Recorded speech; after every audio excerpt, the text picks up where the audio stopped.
It's just a bug. I think better stay away from me. And we'll punch it in its face. Justin, how do you like that catchy? It's freaking sweet, man. I got 2 of them rocking and rolling now. I plugged in the other one finally and put it on the other side of the room just because I did notice with my bigger rack that there were some flies and stuff kind of doing their thing. I just changed out the little sticky pad in the original one for the first time the other night, and it was like full up. But it's odd because I haven't seen that many flies in the room, but they're there because it's catching them. And yeah, I ran out of sticky pads, so I just put a bunch of Dawn in the bottom of mine. It's probably gonna ruin it, but it still kills the flies. I thought about the paper they use for lint rollers. Oh yeah, you could just like Sticking one of those maybe if I ran out, because I mean they are. What's it for like a 10-pack, like $7 or $8? Or just get some double-sided tape and slap that sucker down. Well, I think the thing is making sure it's sticky enough to catch them and keep them on it. You ever gotten double-sided tape on your finger? Yeah. That's what I thought. It's a much larger surface area. It's not the same for flies. That's why you put a bunch of strips down. I didn't mean like one piece of tape. Come on, man. You don't even understand the physics. I think he's saying they got like smaller hands. So yeah. I don't follow. I don't know. I really don't know how this contraption works. So, welcome everybody. This is episode 156 of the Herpetoculture Podcast. I'm Justin Smith of Longleaf Reptilians, and I am Jacob Bratz of Palmetto Coast Exotics. Oh man, I hear that PCE guy. He sucks. Yeah, he does. He's a real asshole. He's a fucking hipster. I'm not a hipster. I think, see, the problem with that is it's like if you have thicker rim glasses, you're a hipster. There's no fighting it. I could dress up in like Pittsburgh Steelers gear and it'd still be like you're a hipster. Your glasses are the least hipster thing about you, Smitty. What? How many IPAs have you drank before? I'm not even a beer guy. Yeah, he doesn't drink beer. IPAs especially. I've had some in the past and they're cool and all, but I'm just not into it. You drink Casey's kombucha? No. Even I'm not that white. This show is brought to you by BlackBoxCages.com. Check them out. You need a cage, you need a rack. Phil apparently just came in. Ooh. And I'm very anxious to talk to him about his and see. What all did he get? He got some of the new sliders. Yeah. Sliding fronts. But he just get cages? Yes. Nice. So I'm anxious to see what Phil thinks. Jen said that he really liked it. So he already has the Wolf of Wheeler I seal of approval. Yeah. Dude, I already can't wait to get more stuff from them. I want so many cages from BlackBox. It's ridiculous. Yeah. Next order is all cages, baby. Oh, can't really? wait. Oh yeah. What are you gonna go with? More of the ones I got, the 3x2x2s, and then we'll get a couple BioGs. It's gonna be the step. Move out of a rack into a BioG, then from a BioG to a 3x2x2 or 3x2x2. Then if they outgrow 2x2, then if they outgrow that, into a 4-footer. But just most do of the, what most you're of the supposed rats to do and put a baby yellow rat in a 6-foot enclosure to make sure it has room to naturally navigate through its world. Everybody not do that? I thought everybody did that. I thought that was the standard. Elijah does it. Look, that thing behind him is trying to escape right now. What is that? It's because it's in a rack and it hates its life. Oh, you Satan worshiper! You use rats. How dare you? How could you? No, it's okay. I mix it up. I throw little rocks and stuff at them every now and then to keep them. Nice. That's good. To change it up a little bit. You know? Yeah. Occasionally, I let a hawk fly in here and really go crazy. Leave the window open at night. Yeah. Raccoons pop in.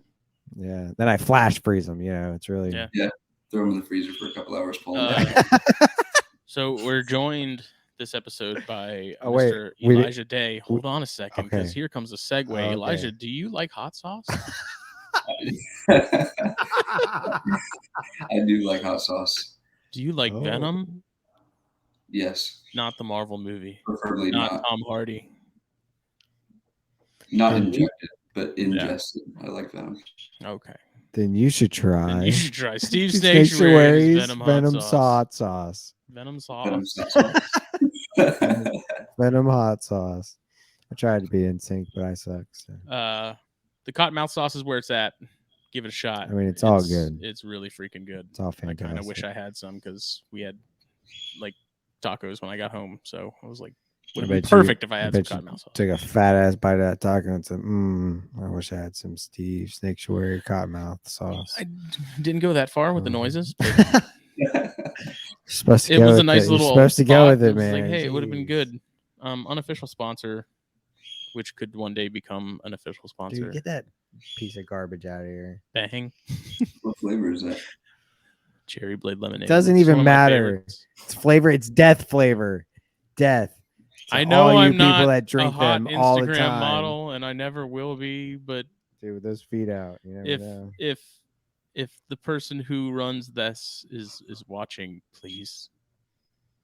Yeah, I spend my life savings on your product every day. The owner of Bang definitely watches. I'm gonna die early because of this podcast.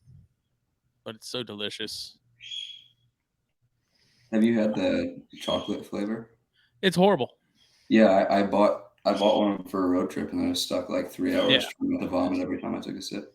Bad. Oh God. Yeah, it was really bad. I only drank it once. I said no more. I bet you stopped seeing them on the shelves. They need to.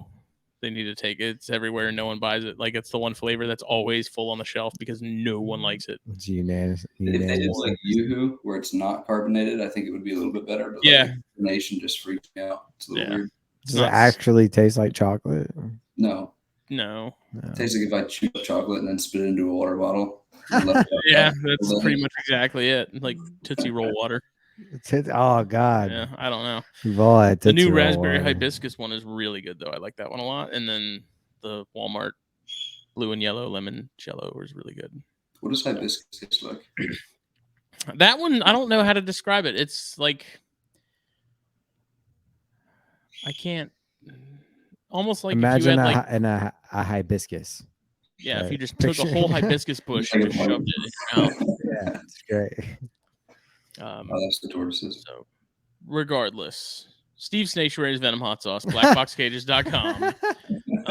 And if you're so inclined, I guess, Bang. But don't drink Bang; it's bad for your health. And Perdomo cigars, which is what I'm smoking upon right now. So what's going on? Yeah. What is that snake behind you that's moving around there for real? Other side. There you go. Yeah, it's the flip on the camera freaks me out. It's what is that? It's the het sable female. Okay. Yeah. Oh yeah, that's just my king cobra. Yeah. Let me whip it out real quick for you. That's my ride to the top on Instagram. For my shoulder real quick. I'll be the one to take the heat, start free handling and dangling bugs on strings. Do it. Jesus. You won't. So once again, this is Sir Elijah Day of Destination Gecko Exotics. And sort of the funny backstory here is that I think you were literally one of the first people to follow me on Instagram when I started it back in like 2016. And we sort of just chatted back and forth ever since. Like, I almost got frogs from you, but that never happened. I think he's frozen. Yeah. That's what I say. I think he's frozen. So I'm just talking to myself at this point. Yeah. Unless he's messing with me. No, he's really good at it. I did that to Phil once. I just stopped moving. Really? And he's like, oh, he froze. I did it for like 30 seconds. I just sat like this. No, he's not that good. Elijah, can you hear us? We can jump into. There he goes. He'll be right back. Yep. Breeding updates. So, Ladies Island female is definitely packing some eggs. So, hopefully, the laying will happen here soon. I checked some of the other females and haven't noticed any. Like, there's some that I kind of felt like maybe there were some eggs going on, but nothing concrete like that Ladies Island girl. So we'll see. So far, everything's moving right along. Good. I got to get the egg boxes and stuff in the incubator and up to temperature. I kind of like to put them in there ahead of time and make sure they don't have to like warm up with the eggs inside of them, if that makes sense. Right. Like put them in there, quote unquote, cold. Right. So I need to get that together.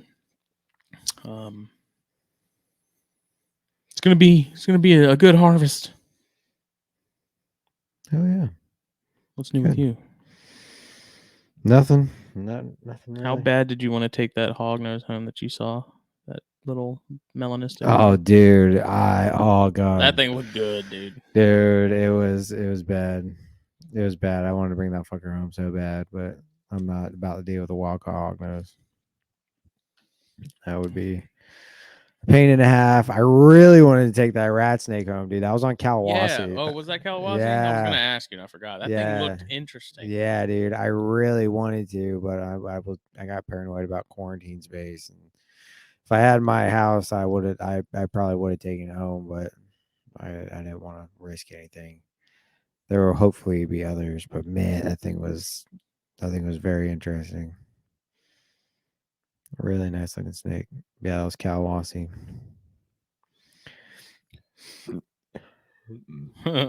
He's got connection issues. It happens. Yeah.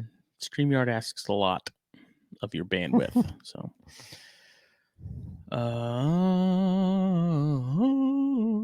the NPR guys are out in California right now, and I'm extremely jealous because they've been posting some awesome stuff that they've been finding. Oh yeah. Damn. What are they finding? I think they found a mountain king. Oh. What part of California are they in? They're in Southern California somewhere. I don't know exactly where, but they found mountain king. It looked like handful of rattlesnakes. I think some lizards. I don't know. They sent some pictures in the group and stuff, so it was just awesome. Way more productive than our Texas trip. So good for them. That's an especially long trip, so it makes it worth it, you know. Yeah, for sure. Very nice. Yeah, I haven't been able to do a ton of herping, but I'm back to. It appears I'm back to normal with my kidney problems. So, like back to normal as in it's back and hanging out, or back as in it's cleared up. Back as in I'm not peeing blood anymore. Oh, good. So there's that, and my IVP X-ray came back normal. So I'm gonna start being normal again and just hitting the road and the trails whenever I can. I've been so busy though, man. The collection, maintaining that, and work, and just being busy. I haven't had a lot of time to go out, but I feel you. I mean, we still need to go out and road cruise that section of Jasper. Yeah. I guess now it's a little easier because the daylight. You know, we're getting more of that, and by the time I get off work, that's a little late, especially to get out to Jasper. By the time you get off work, it's past sunset already. You normally want to be there at sunset. I don't think so. Yeah. I mean, right now, yeah, but yeah, maybe later in the summer. But later in the summer, road cruising isn't great. Come on, man. I don't know. I want to figure out a way to get out there, and it may require us doing snakes and stogies a different night. I mean, we can do Sundays. It's like a Sunday night. Maybe. That's contingent on my significant other. Well, gotta make sure the schedule is cleared. Well, clear your schedule. And apparently, I mean, stuff's moving because we were just over by my parents the other day, and they found a dead corn like the day after we were. It's gonna be off and on for road cruising because now that this rain's gone through, it's gonna get cold again over the weekend. Is it supposed to? Yeah, it's supposed to get in the 50s at night over the weekend. So that's not great for road cruising. It's good flipping weather, but not so much road cruising. So we will see. I'm waiting to be able to hit the roads a little bit more, but tonight would have been great, man. Oh, with all this rain that we got today. I want to get some boards or tin out, kind of what we talked about when we were scoping that out, walking the other day. Yeah, would have been a good, especially that lot next door. Like that's primed right now. So yeah. I don't know. Do you? So I mean, we talked about it a little bit when we were there, but with something like that where you have sort of that ankle high grass, like are boards better in that scenario than tin? I would think boards would be like, because they have a little more weight on them, they'd feel more secure if they were in like an open field. Not an open field, but a field sort of. I wouldn't say it's better. You know, I think anything for that they can hide under will work fine. Like I said, tin heats up a lot, so you know it may not be as desirable like an open field, because if the sun's beating directly on it, it may get too hot for them to get underneath it, type deal. So a board might be better in that sense, but you still want to be like a piece of plywood, you know. Right. Yeah. Not like thin Right. birch or something like that. He's back. He's back. I'm back. Cool. That was fun. I just switched to the phone, and now I'll just use the laptop to look at the pictures. There you go. Cool. That works. All right. So as you're saying, Elijah was one of your first first followers on Instagram. One of the original Palmetto Coast followers, I believe. And yeah, you know, I think I just searched up like hashtag crested gecko. Mm-hmm.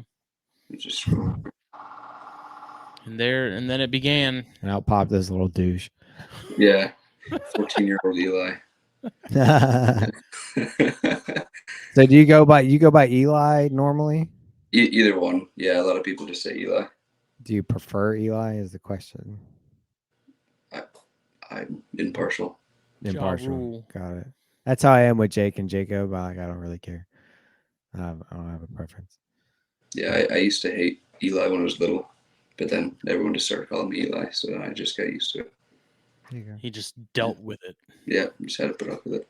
That's how I was with Jake. People just like started calling me Jake, and I was like, okay, that's fine, I guess. I can't fight it. Yeah. So if you want to get into how you got into reptiles, we can. If you just kind of want to do the Cliff Notes version, feel free. But sort of, who is Elijah Day and what does he do? Oh, so what is your destination, Gecko? Yeah, so I mean, I grew up just catching everything that we could. Moving around kind of helped out with that because we always kind of had new stuff to catch. There you go. I don't know. I mean, I think the first thing I ever kept was like an eastern fence lizard, like 3 toads and just like a bunch of salamanders in like 3 different 10-gallon tanks. I thought I was state of the art. And then I think like 2 years later I got my first leopard gecko, just citrus. I still have her. Then like a year later, I think it was 2015, late 2015. I was like, oh, I kind of want to breed these things, and got leopard geckos, and then that's when I kind of started breeding. But I kind of grew up just catching everything. We had a quarry in Fort Knox, Kentucky. We used to get caught going down there a lot. It was really fun. Nice. Huh. Yeah. Yep. So what are you? What's the current collection looking like? I mean, if anybody follows you, you do a little bit of everything. You got a lot of feet planted in a lot of different things. Yeah, man of many types of things. Yes. So, kind of talk about how I started. I was in like a Noah's Ark phase for a long time, and I started with leopard geckos. Never got them to breed because I was, like 14 and patient. So I sold those after 3 months for like a trio. It was like 2 babies and an adult rescue male, bearded dragon. Sold those, got dart frogs. Sold the dart frogs to get into sold the bearded dragons, got Pac-Man frogs to dart frogs to crested geckos, then crested geckos finally into snakes, and then just kept like one male of everything for the longest time, promising that I'd eventually get a female. Then realized that females are more expensive than males, and that's why I had all males. Yeah, there you go. So I really focused in. I kind of went too focused. I sold off a lot of stuff. And when I just got, for a little bit, I only had like 10 animals. I think I had like the bird and a couple, or actually just the one gecko, the tortoises, the longicauda male. I guess it's still a good diverse collection. But And then I think last February, I bought 60 ball pythons, just as like a group deal. And then I was a dirty flipper for a couple months. And I don't think it counts when it comes to ball pythons. Well, but no, I kept back what I wanted out of that, kept the racks back, and then sold out. Just what didn't fit in what I wanted to do. It seemed like the collection the dude had built up was just kind of like a mishmash of like whatever scattered board at the time. He's like, oh, it doesn't really look like he was working towards anything. So then I took it and I went from 60 ball pythons. I think I have 20 now. So I sold a lot of adults and bought babies just so I could get more genes into it. But I do ball pythons, common boas, longicauda boas, false water cobras, hognose snakes, gargoyles now, leopard geckos, and isopods. I think that's it. Oh, and then water snakes. Oh yeah, can't forget the water snakes, man. Come on. Yeah. I mean, we can, but shut up. I don't know. We'll get into that later. Water snakes are great. So what's the? I mean, you got hog noses too. It seems like you've been getting hard into those a little bit. Yeah. So actually, I was just thinking yesterday that I haven't like really progressed in hog nose for like a year. So I kind of bought my first few and then just kind of stuck with them. And I really need to try to get some more babies this year. But I just have I have a het sable female, an Arctic albino anaconda female, and then a Arctic albino het sable male. And that's all. They're all adults now. I need to get some females, some little females, and start growing stuff out. Nice. Or I guess I have some holdbacks, but they're all right. I think I have a Arctic sable het albino, and then a what is it? Just sable het albino. I think I might sell the male though. See, Jake, there's your chance. I don't know, man. Like the fact that I like certain morph stuff kind of irritates me because like I don't want to like morph because I truly am Blasphemy. I truly am much more into the wild type stuff. But I tell you, if I got That's like why you I just have do both. I have my anery no, and I do have some morph stuff. I have anery corns, a little project from Chris. I've got albino Florida pines, albino gopher snakes, and then I'm getting exanthic bulls. I like exanthic stuff and I like gray stuff.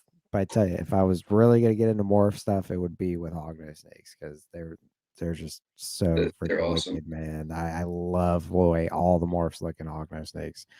They're so cool. I love the exanthics. The anacondas are just out of this world, man. I love anacondas so much. I think it's the only morph in hognose that affects pattern, other than like toffee belly, right? Belly, but I think anaconda is the only one that affects the pattern. And it's weird that the super just takes away all the pattern. Yeah, it's completely patternless. Kind of like the super zebra. Is that zebra's a carpet morph, right? Yeah. But when you put two super zebras, it's the same thing. It's just a patternless. Oh yeah, it'd be the same. Yeah, it works the exact same way. But it's funny because there's almost always like the state. They still have like the stripe on their head. Like they usually have like they get a stripe on the head, and then with a lot of the purple line and like red line animals, you can get like a line of either like really really bright, whatever color they would normally be, like the base color. It'll just be super super intense down the back. Yeah, that's awesome. Yeah, I love the anaconda stuff. I love the toffee stuff, and then I like the reds, man. The reds are nice. Have you seen the pink reds. Panthers? Like the pinks, dude. Oh my gosh, those are just insane. I need to get some pink pastels this year, real bad. Yeah, I like bright stuff. Yeah, so with everything like the leopard geckos are like the neon tangerines. Yeah. And with the hog nose, I'm going for like super Arctic sunbursts, so like just gummy worms. Yeah, dude. And the Arctic's really cool too. Those things are just like white.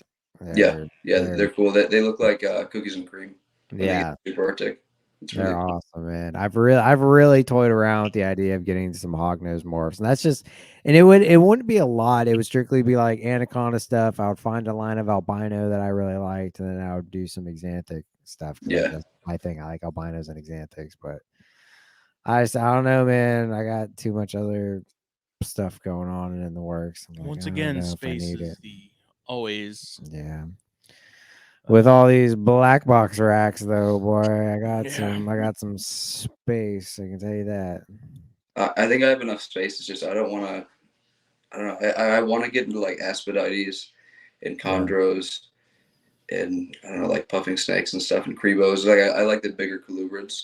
I love big colubrids, man. Yeah, I feel you there. And I got the false waters, but I don't want to like spread myself too thin and then just be doing everything like meh.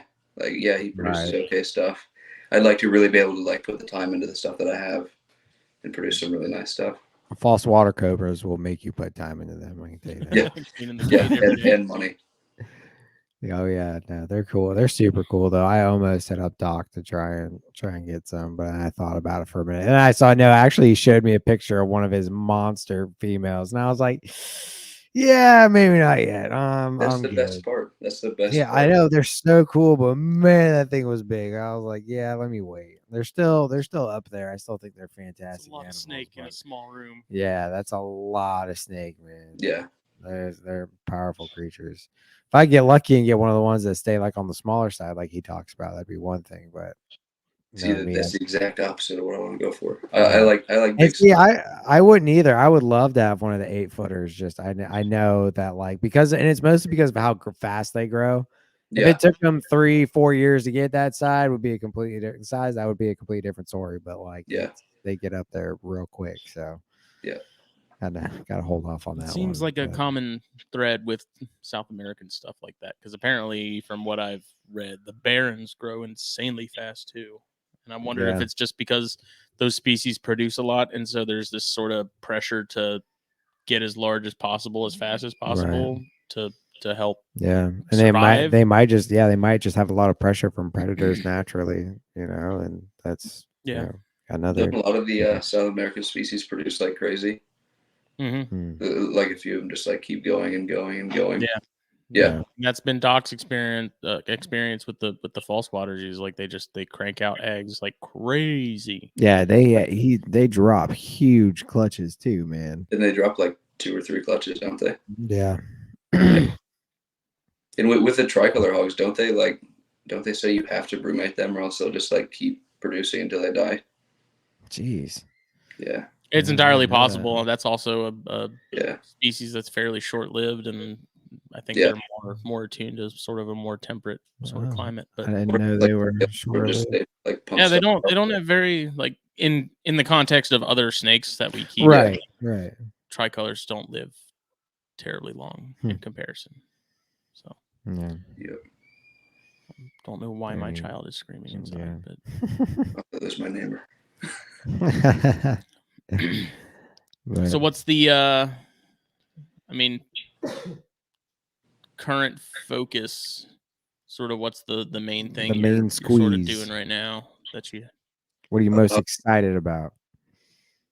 I'm really excited about this new Nerodia locale. I think that'll be cool. The like almost jet black snakes.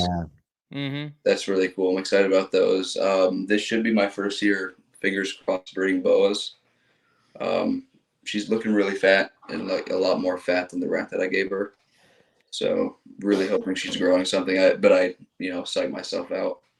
So hopefully she'll produce. I don't know.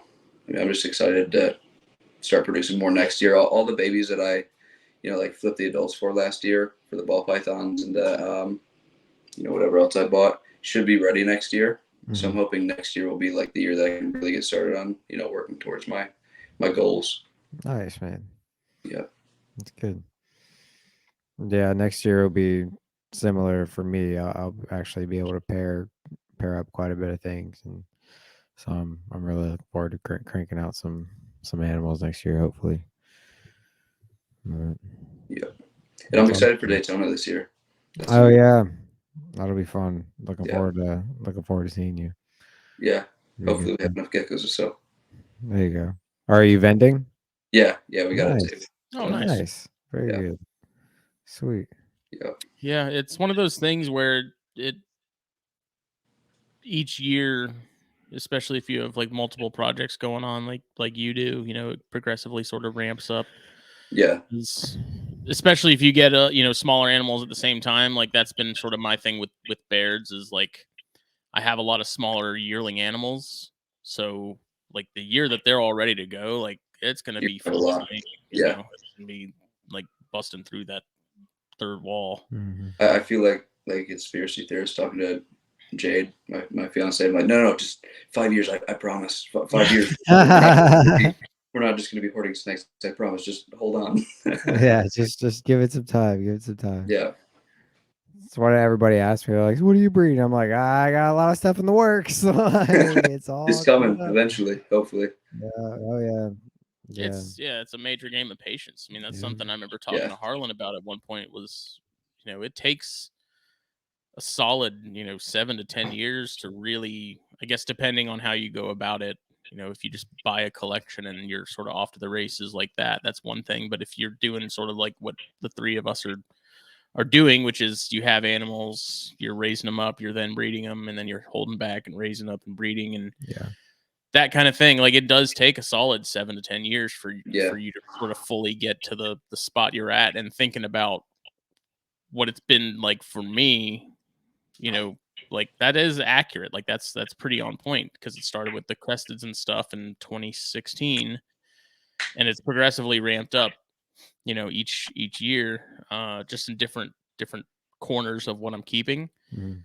So if with that in mind, I look at what it's the next 4 years or whatever, and it's like, yeah, that's pretty much when I'll be in full swing with chondros and rat snakes and Yeah. corns and other stuff. So Right. it's just a matter of patience. Yeah, no, I always think about like how bad my patience messed me up at the start because that's why I kept bouncing. Was like, it's like, all right, these have to breed now. These have to breed now, and then like got one done. I was like, nope, you're out. You're out. Yeah. So I just wonder like if I would have like stuck with stuff and just kept adding on. I think part of it was like I was young and didn't have money to build up a collection. I just had to have like one little group of something. Yeah. Right. But it's funny now because like I think I sent a message to y'all, but it was like the leopard geckos. I started off in 2016 breeding leopard geckos, and then 6 years later I have my first collection of leopard geckos. Yeah. I've done dart frogs and all the other stuff in between. So Nice. I think it is good to have something as like sort of a springboard. I've talked about it many times before, but like cresteds, like they were never going to be a long-term thing for me. Yeah. Like I really enjoyed them when I have them or when I had them. They were great for sort of funding the other stuff I really wanted to do. And it wasn't because I didn't like cresteds or I was, I just did them because they made money. Like I did enjoy crested geckos. I liked having them. I liked breeding them, but it just got to a point where it was like snakes take up less time. That's always sort of my focus anyways. So it was just time to transition. Yeah. Then he met me and I was like, dude, what are you doing with all these? Yeah. Like, get this crap out of here. But it was it was a huge help, not only just in the aspect that it was that springboard, but it was also cutting your teeth with customer service, shipping, learning sort of the quote unquote the ropes of like the business side of things. So I think I FaceTimed you the first time I shipped a gecko out, like asking how to package everything. Yeah. And you were like FaceTiming. I was like, oh crap, he doesn't know I'm like 14. Oh jeez. Yeah. Yeah, you learn a lot when you start with species like that, and I think there's going to be a species like that for someone. Maybe it's cresteds, maybe it's corns, maybe it's hogs, maybe it's something else. But if you have the patience to stick with that for a certain period of time until you're at the point where you can say, okay, now I can move on to X, Y, and Z. I think that's a really smart route to go. Because you get that experience. Instead of just with chondros or something in particular, instead of just buying an adult pair, breeding them, cool, we did it. When you get them young and you raise them up, and then you see how long and how much work it goes into getting those. You feel more accomplished when you raise them up. But you also see sort of the whole process start to finish, and it's not just where it's like, okay, I'm breeding now. I've never shipped before. What do I? It's just there's a learning curve. There's a learning curve. Like I remember the first time I shipped, it was freaking terrifying. It like is. I was like, I'm gonna this thing's gonna die on the way there. I hate And shipping, man. It freaks me I out don't mind every it. time. I I hate mean, it. knock on wood, I haven't The had first any time issues yet. The first time I shipped, it got stuck for 2 days at a hub. Oh And I was no. freaking out. It still made it, and they like have permanently put like a 20% discount on my account, so I'm completely fine with it. But it was Nice. it's just like, hey, this is my first shipment and it's stuck. We're like, oh my gosh, we're so sorry. Jeez, man. Yeah, there's just a lot to be. It's also enjoying the process of everything too. I think. Yeah, for sure. Yeah. Like Well, we're I just think when getting you more have satisfaction. Sort of starting from zero. Yeah, I think when you have like I don't know, like crested geckos and leopard geckos, and I mean even hogs to an extent are kind of like mindless species to breed. Like it's pretty easy to just throw them together and figure it out. I think it makes it easier to like be okay with buying babies and raising them up and waiting that time when you have something that's like constantly keeping you occupied at least a little bit. Right. That's kind of how the carpets have become for me. Not that they're not that they're a species that like I'm into now and eventually get out of them. I'm pretty sure I will always have carpets. I can't say that, for 100% certain, but I'm pretty sure I will always have carpets. But like right now, those are like my staple. I know I can breed those, and next year I'm going to hopefully produce several carpets, and those are gonna kind of fund, a lot of stuff with the colubrids because I'm very happy with where I am with carpets. I have a lot of stuff coming up, and I have a lot of stuff I can breed.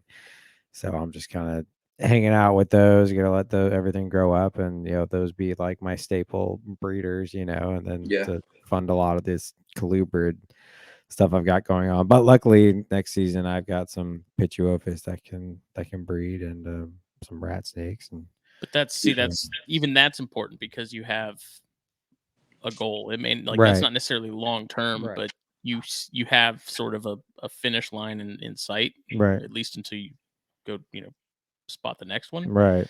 Like having that is, I'm a firm believer that even if it's something small, like having something to look forward to on a daily basis helps a lot just in life in general.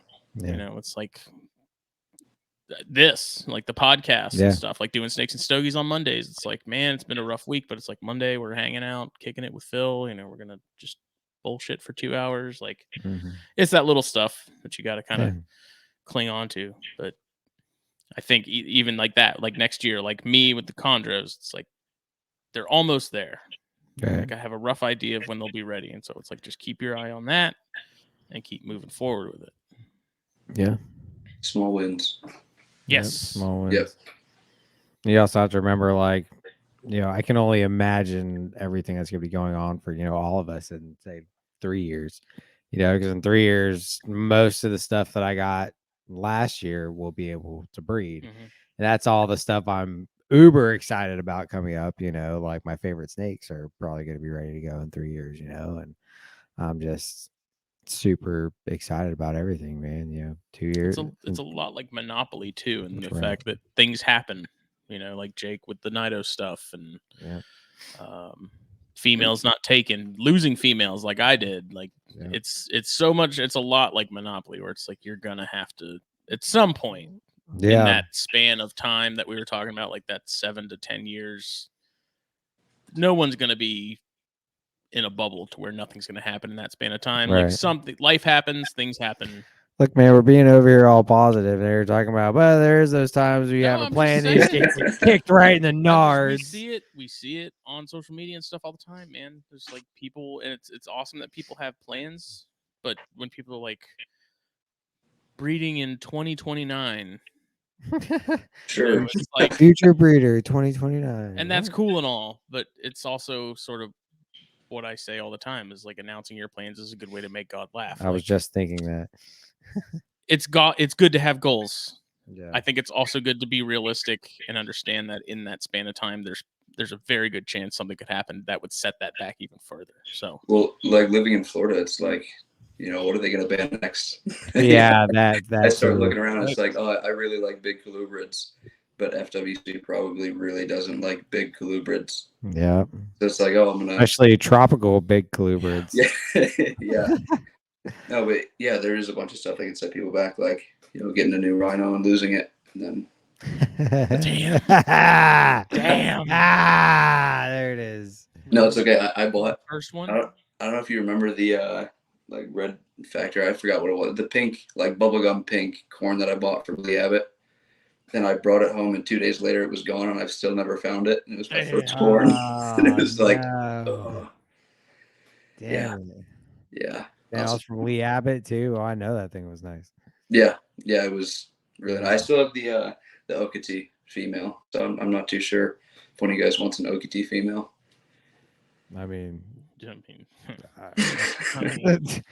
I won't say no. dude, lately I've been just daydreaming about when VMS says they're done, just being the next VMS. What do you mean? Like the VMS, they sell all the corns. Mm-hmm. They were selling their entire business at one point for like $1 million. Like What? land, facility, collection. We're talking about like thousands of snakes, like thousands of corns. Holy. And so I was You like, want thousands of corns? I don't know, man. I was like, that would be awesome. Like, even if it was just retirement, it's like, you know what? I don't have to do anything. I'm just gonna kick back with a bunch of damn corns. And I'm gonna breed them, and it's gonna be fine. And I'm just gonna enjoy it. See, but that's my plan. Is like, because I can retire like fully and thoroughly at 49 from my job if I stick it through. So I'm like, if I can make it to 49 and retire and get that check every month, if your kidneys will let you. Yeah, I mean, if I'm lucky, I'll just die before then. That's Smitty. Yeah. But but even at that though, I don't think I ever want thousands of snakes. Like I think that would take a lot of enjoyment out of it for me. I'm sure they have employees, but well, yeah, obviously you have employees, but even then, I don't really want employees besides like a helper or something. I'd be so nervous to like buy into something that big. Yeah. I'd be like, oh, I'm gonna add one more snake. Crypto. Oh God. Like, I don't think they're trying to sell the whole thing anymore. I think they didn't get any bites, or at least any serious bites on it. So I think now they're just trying to sell through what they have and sort of get out of it in chunks. But yeah, it'd be awesome, man. I got corn fever hard, dude. Yeah, dude, you're about it. I'm on Morph Market every day, eyeballing the corn snake section. Like, God, if I only had. See, that's like the one section I don't look at. If I don't think I've ever looked at corns other than like a 2-week span. Then I lost my corn, and I had to know. And I didn't care anymore. But then you have people like Chris and JT. Dude, they're showing you all the stuff they're pairing up, and they're like, you don't even need more. Anything you want. It's like I know. It's like, but there's so much cool stuff on there, and all the honey stuff, especially. Yeah, I ain't gonna lie. I do like the sun-kissed stuff. It's just, ugh, it hurts my. I'm sitting in the cigar shop, like, what am I doing here? I'm just gonna go. I'm gonna buy 1 million corns. I'm just gonna breed them full time, and live in my cave.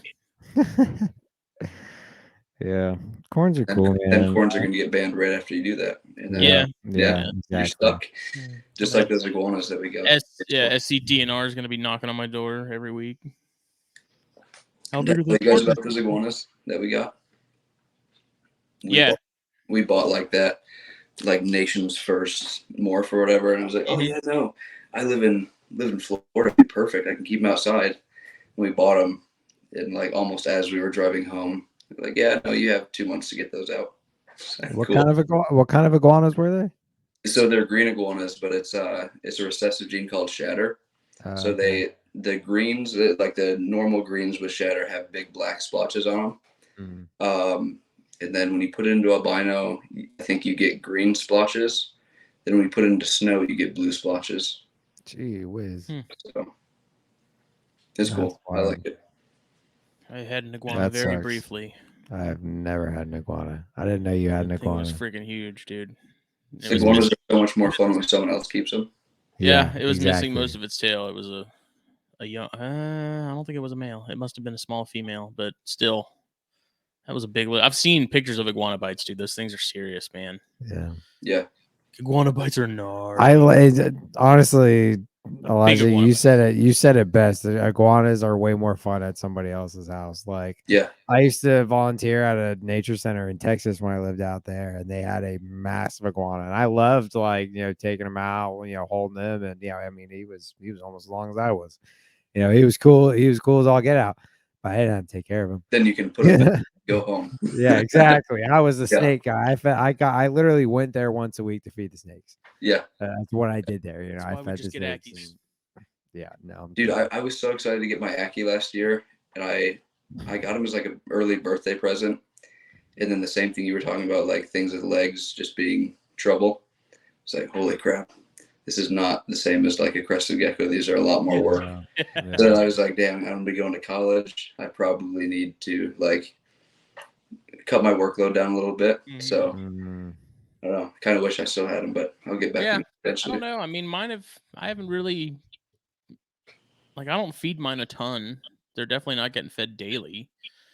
I feed them on kind of a similar sort of schedule to the snakes, at least, well, not like the green trees, but it's one of those things where it's like, twice a week, maybe 3 times a week. It just, I know a lot of people say, if you want to get them sort of somewhat friendly and handleable, do it with food. But I notice it seems like they get very fat very quickly when people do that. So yeah, I mean, kind of just wait dude, until they get older and then start doing that instead of like pumping them up full of food just to get them to come near me. I feel like people look at fat snakes a lot more than they look at fat lizards in the hobby. I don't know. I hear a lot about fat snakes, but I feel like it's just as big of a problem with lizards, geckos, monitors, Have you seen some of those like savanna monitors that like can barely walk? Just like everywhere. Yeah, there's the stomach with legs. It may as well be a Pac-Man frog. Yeah. I don't know, man. It's crazy. Overfeeding the hobby is a very real thing. I don't know. I feed, like, I have 4 little geckos, Chinese cave geckos, and like I mean, I feed them and I feed them well, but I don't feed them a lot. They're hungry by the time they get fed again. But I'm really not trying to make them fat. I think it depends. Like with the cresteds, it was very easy to get them fat, but it was very hard to get them not fat. Yeah, I think with like eubiflarids and stuff like that, it's a little easier because those seem to burn through, fat reserves a little faster. Cresteds, it was really hard, and then monitors, they're so high energy. I feel like it really wouldn't take much, even just to keep them toned on a regular basis. Right. You can just alter how much food you're giving them at a time, and then stays within a certain range. And it's also with the geckos, like at least my Chinese caves, they kind of, I don't fill up their mealworm dish because I give them mealworms, I give them crickets, and like I don't fill up their mealworm dish and they go and eat all the mealworms all at once. They'll go up, eat a couple, leave it alone, come back the next day, eat a couple more. Whatever. I'm like a snake being like, oh, I'm gonna eat whatever's in front of me, all of it right now. It's a little bit different. So I wonder if they're more aware of it than. Yeah, I do kind of worry about like underfeeding sometimes with like the babies. Right. Like, my thing is like I worry more about overfeeding when they get to adult size. Right. Yeah, of course. Like if you're still feeding like once a week for a ball python and she's not recovering or building, from eggs or building eggs, I feel like that's a little much. Then you get like the slugs that can't move. But like babies, I worry a lot more about like accidentally stunting them. Like the hognose, like I'll give them like a big pink and they'll take it. I'll walk in and I'll be like, oh, those things look fat. They look good. Then 2 days later, I'll look back and I'll be like, holy crap, I have like pencil lead in this thing. They're so skinny. Right. Yeah, because you hatched some last year? Yeah, late last year. I think it was like December, like 5th or 6th. And how we always hear how tough baby hognoses are to get started. How was that for you? I'm trying to think what all I did. I tried tuna for a little bit. I think it was a month until I got all of them feeding. The tuna did nothing. Chicken broth did nothing. So then finally I got like a toad. And at first I just tried, rubbing on the toad. That didn't work. And then finally I just had to, make a toad smoothie. I started dipping them all in. That worked for a while. And then there was 2 holdouts that went 3 months with no food. So then finally I had to boil, brain, put like a little strip of toad skin in the head, and then like dip the rest of the body in the toad. And that was the only way they would eat for like 2 weeks. And then finally started to like, okay, now I can take away the strip of toad skin. Now I can stop braining them. Now I can stop boiling them. Then eventually they were just on, like scented smoothie. I got you.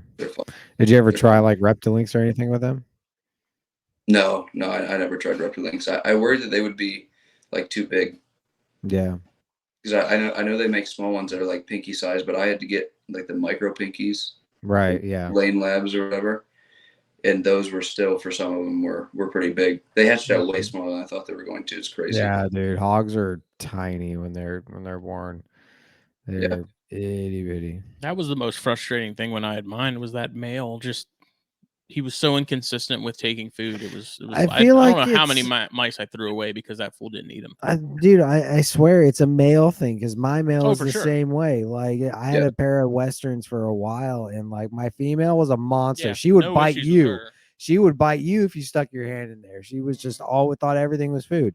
But that male, it was like I had to put him, like I had to leave him alone, cover him up. A full moon on the 2nd of the month. Like I had to cover his tub up, like make sure he couldn't Saturn see and in. Jupiter Nobody had to could be see aligned. out. Yeah, it was wild, man. Like, no, my male will do the same thing. He'll eat really good for like 2 months and then just stop. Yep. Then he'll eat really good for 2 months, but then my females will be chewing on the tub when I walk in.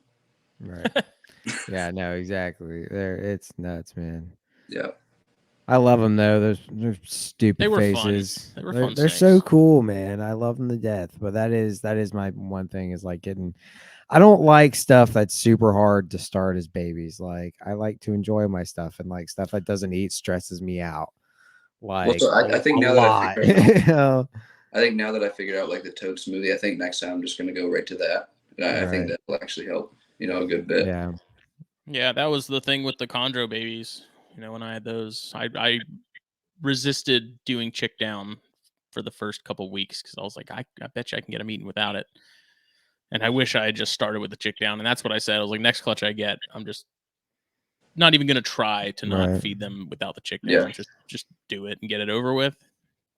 But and I was worried because people talk about like, oh, scenting such a pain and stuff. But dude, I thought the little smoothie with the pinkies, and it's just, I drop feed everything, or the babies at least. So it's really not too bad. I mean, I just dunk it in, put it in, and it's fine.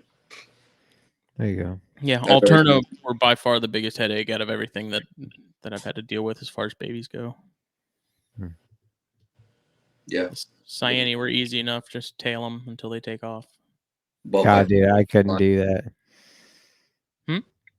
Ball pythons are just live. They I don't know. They're like scared of movement, so like human movement. So like I'll sit over them, even if I'm trying to feed them live, and if they're looking at me, they will not eat. But I just have to like leave it in, walk away for a couple minutes. That's the only way. And then I'll like slowly start transferring over to like fresh killed and then frozen thawed. I gotcha. Do you usually start baby ball pythons on fuzzies or like hoppers? Fuzzies. They small adults like the Pituophis. No, like rat fuzzies. Yeah. Oh, okay. Yeah. Yeah. I gotcha. I had my pied clutch this year. Everything else hatched out at like 80 to 100 grams.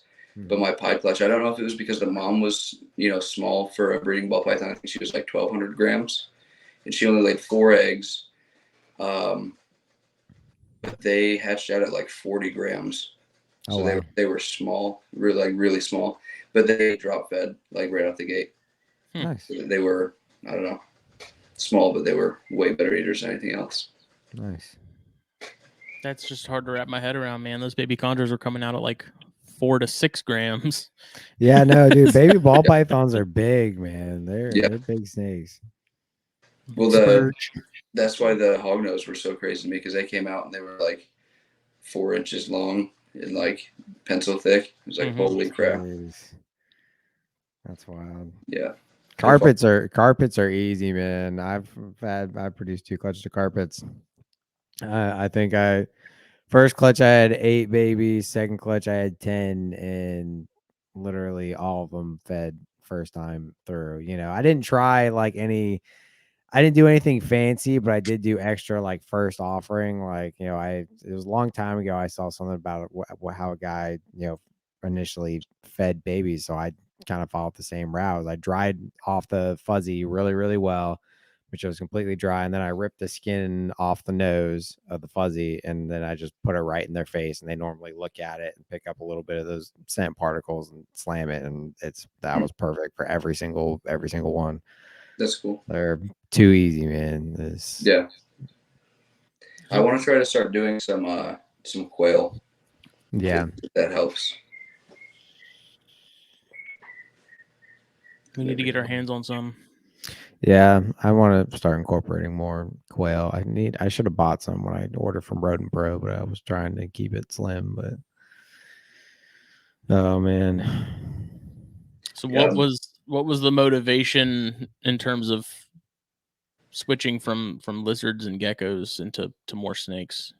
So I like everything. I really do. I enjoy the leopard geckos just as much as the snakes. But at the start, I wasn't allowed to get snakes because obviously I was still at home. They didn't like snakes too much, so it was like I like everything, but this is what I can get my hands on right now. So I'll just take this. Yeah. So then eventually, I think we went up to. It was Brian Barczyk's place. It was back when he was like way before the Reptarium, when he was just like Snake Bites TV, like vlog episode 20. Back when he was still cool. Freaking loser. So we went around and looked at his stuff. That's actually the first time I got bit by a blackhead. Was at his place, completely swallowed my pinky. That wasn't fun. Nice. And we were there, and I was like, hey, he's got a longicauda. They're smaller boas. They won't get big.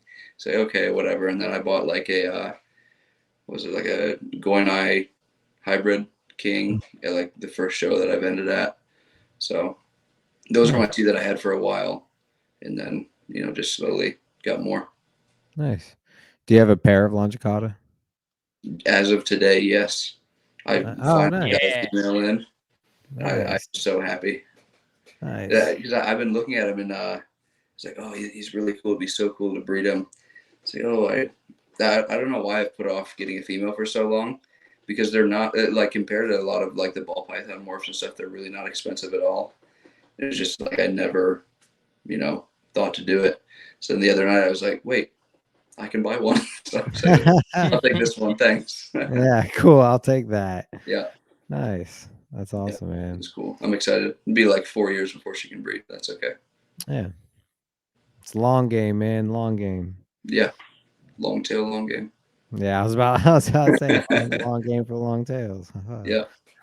No, they're cool. Awesome. I like them. I think they're definitely, like, compared to like the Hog Islands, the Crawl K, if that's how you say it. I think they're like the coolest like subspecies or locale of boas.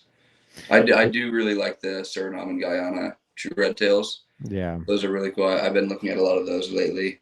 Just like I kind of want to do the bad thing and buy an import just to get like new blood, so it's not like someone's pure.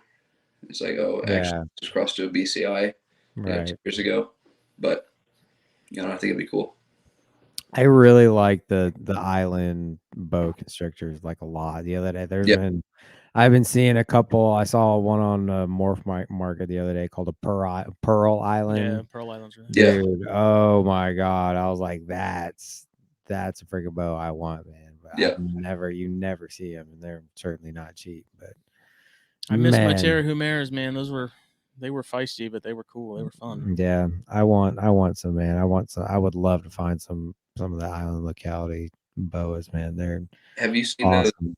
They're not island localities. Have you seen those Max Pink Argentines? Yeah, I have. Those are so incredible. Nice. Yeah.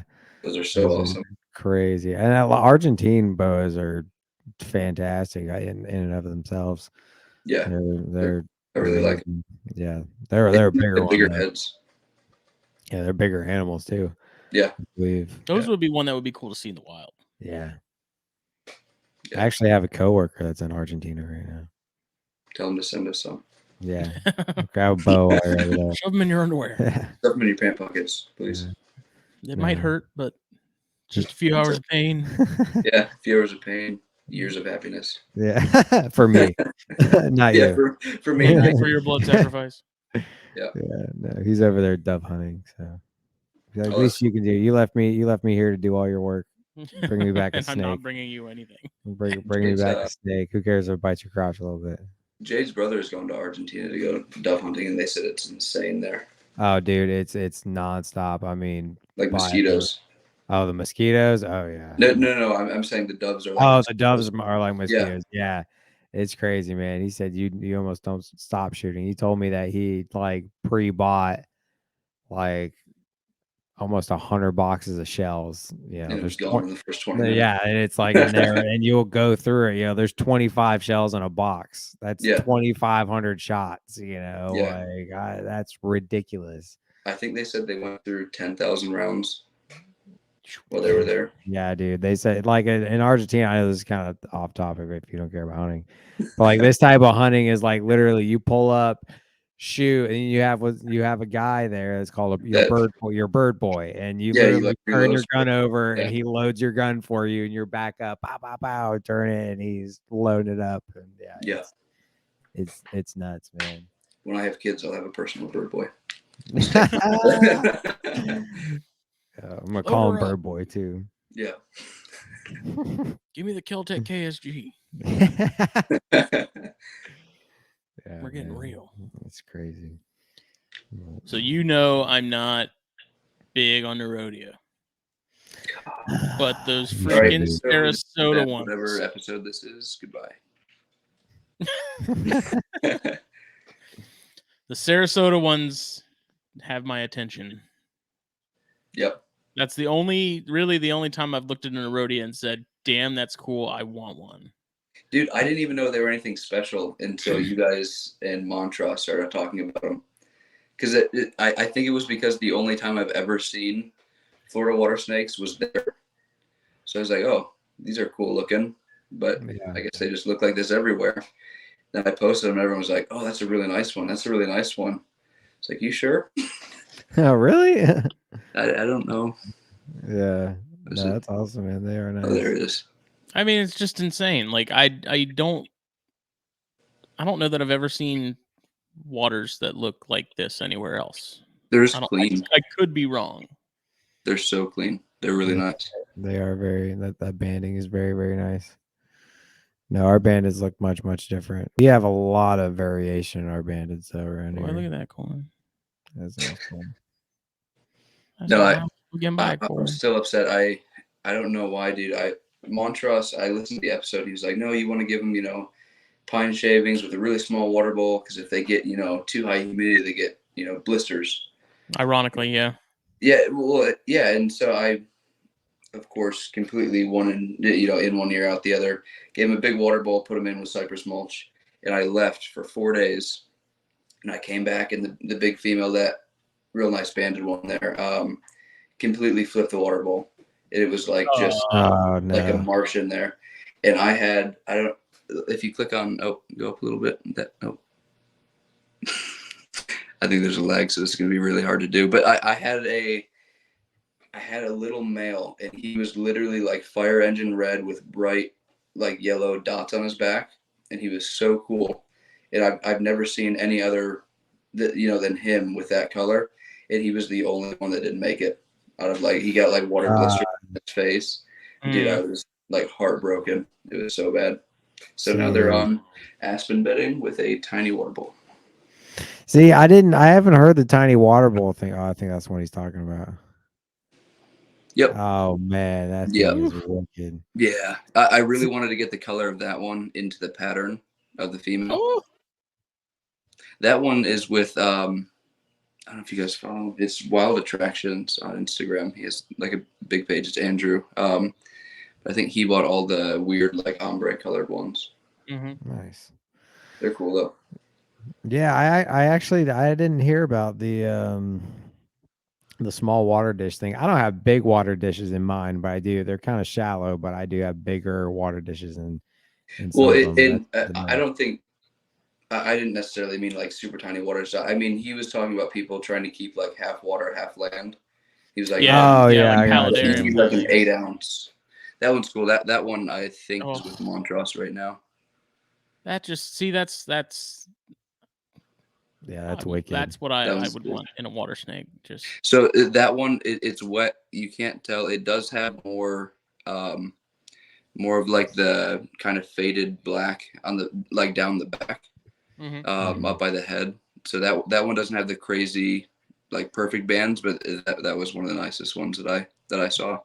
I wish I would have been excited about him when Montrose was, because then I would have probably kept some more back for myself. But Yeah.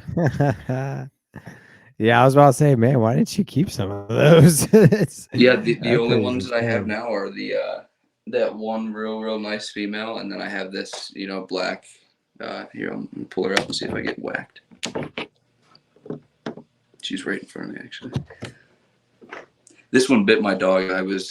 I felt bad, but it was also probably good that he learned on a water snake and not a water moccasin to not go near the snakes. Yeah.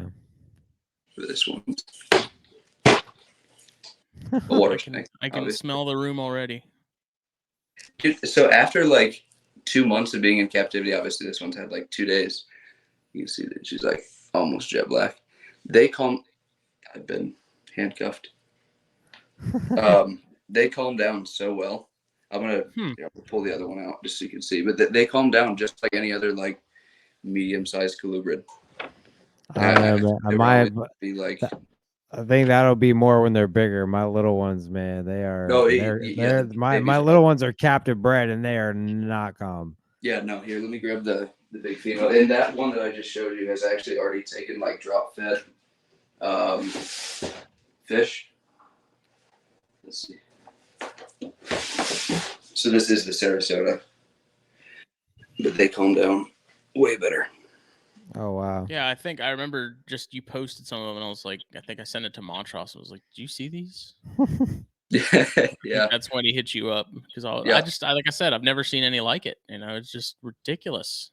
Yeah, and she's way in shed right now, so she's real darkened, but they're cool. I really like them. They're fun. Even then, the contrast is just ridiculous. Yeah, it's cool to me too. Like, I really don't know if I would get into too many other localities, but I like this one is from like the golf course that, like I got my first job at. Like I live 2 minutes away from, and then like the other like jet black, I guess would be Alachua County locality. Like in the backyard of our first house is kind of cool. So like they all have like little stories connected to them, which is fun. Yeah. So those are the only two you have right now? Yeah, these are the only two I have. I need to go get a male for this girl this year because yeah, you do. Stupidly sold off a perfect banded male to a friend. And I honestly think this other, the Alachua female is gravid. Okay. So I might just hold her until she has the babies, or just see if I can get her, to have the babies and raise those up, and then just start a little group like that. Yeah. I mean, the less I have to take to get something established, the better, Right. And have it with that one and the other Sarasotas in particular, did you do any sort of treatment as far as hitchhikers or anything like that? I mean, so they've never had mites or anything. I haven't risked it with, any sort of like dewormer or anything. I've just watched. They've never had like, sometimes if it gets really bad, you can see it like in their poop, like worms and stuff. It's never been like that. Everything's been fine. No skin issues, anything. So like no little what do they call them, like flukes under the skin. I've never seen any of that. So yeah, no, I've just checked for mites and stuff. But how long have you had that female in your hands in captivity? I think since the beginning of last summer, so almost a year. Nice. And I was really surprised at this new one. But she eats, tilapia and catfish fillets, out of your hand now. Nice. And the other one I've just drop fed, and she went back and ate them. Yeah. Did you see? I think Loafman sent us a video where he opened the cage to one of his and he tapped it, and that water snake just came shooting across the cage and just stopped right at the door. Yeah. Yeah, no, they're cool, man. They have such personalities. Like some of my groups, like, because I want to see if he posted. I think he did because I saw it on Instagram. But I have a couple different groups of water snakes now, and Which facilities do you have? oh boy, I've got most of what I have are the Ponchatoula, Louisiana broadbands. I have more of those than anything else right now. Are those like ombre, like watercolor type looking ones? They can kind of I don't really know how to describe them. They're the ones Loafman bred this year. Okay. Yeah. And I have some from Montrose from a really unique female that he's got. It's almost like a purple color. Oh, that's cool. It's kind of wicked. So I think I have 5 of those, I believe. One or two males, and then the rest are females. And I've got a pair of Dixie counties that I absolutely love. Those are really, really neat. Dixie County Bandeds. Then I've got Citrus County Bandeds and Jacksonville, North Carolina Bandeds. That's a lot of bandits. Yes. And I'm also getting Chambers from Montrose soon. So those are a Texas locality. That's really cool. So I think it was the Texas Broadbands that I really liked the first time I saw. Cool. That's what I'm getting from him. Those are a Texas Broadband, and they're freaking wicked, man. So once I get those, I actually might try and get them to breed. We'll see. Are they adults or are they neos? Yeah, they're adults. Oh, cool. That'd be really nice. Look how he just serves it up on a plate. Yep. They're great, man. I'm pretty sure that's a Ponchatoula. If I would be right. And the snake underneath, like the king underneath, is like, "Do I get them?" I told Loftman I need to get these Sarasotas going so I can send him some. Yeah, man. He's a Nerodia lover.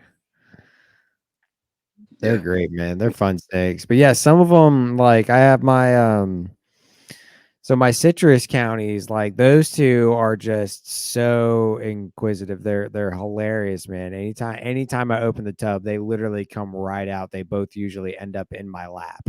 Yeah. Like they just come out and like get on my lap. I gotta pick them up, put them in the tub. Like they're such curious snakes. They're really fun.